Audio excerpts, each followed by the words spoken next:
TDP 40 కోట్లు, వైకాపా 30 కోట్లు. నంద్యాలలో సీటు గెలవడం కోసం బడ్జెట్ ఇది. నంద్యాల ఉప ఎన్నికను అధికార విపక్షాలు తేలికగా తీసుకోవడం లేదు.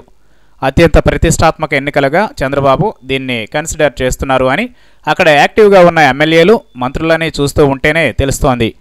3 ఏళ్లుగా తమ ప్రభుత్వం చేస్తున్న పాలన జనాలకు నచ్చి నంద్యాలలో సూపర్ మెజారిటీ ఇచ్చారు అని అనిపించుకోవడం ఇప్పుడు చంద్రబాబు ముందర ఉన్న ప్రాథమిక ప్రధాన లక్ష్యం కాగా, టీడీపీ పాలన అంతా తుస్ అని నిరూపిస్తూ ఇక్కడ గెలవాలి అనేది వైకాపా ఎత్తుగడ. ఇద్దరిలో ఎవరు గెలుస్తారో తెలియదు, కానీ ధన ప్రవాహం మాత్రం ఈ ప్రాంతంలో ఏరులై పారుతోంది అని చెప్పొచ్చు. అధికార పక్షానికి తగ్గట్టుగా ప్రతిపక్షం కూడా ఇక్కడ ధనం విచ్చలవిడిగా ఖర్చు పెడుతోంది అని లోకల్ జనాలే చెబుతున్నారు. అభివృద్ధి పనుల పేరిట టీడీపీ ఇప్పటికే బోలెడంత నిధులు ఇక్కడ గుమ్మరించింది. 500 కోట్లతో ఎన్నడూ లేని నియోజకవర్గాల అభివృద్ధి గడిచిన అతి తక్కువ వారాల కాలంలో పూర్తి చేసింది ప్రభుత్వం.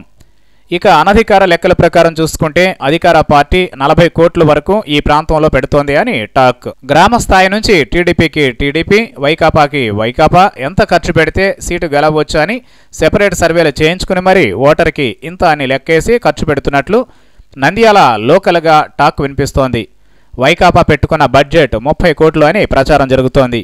అయితే ఈ సొమ్ము పంపిణీ విషయంలో పోలీసుల నుంచి ఇబ్బందులు ఎదురయ్యే అవకాశాలు ఎక్కువగా ఉన్నాయని, ఇప్పటికే పలువురు నాయకులపై డేగ కన్నేసి ఉంచారని ఆ పార్టీ వర్గాల్లోనే వినిపిస్తోంది.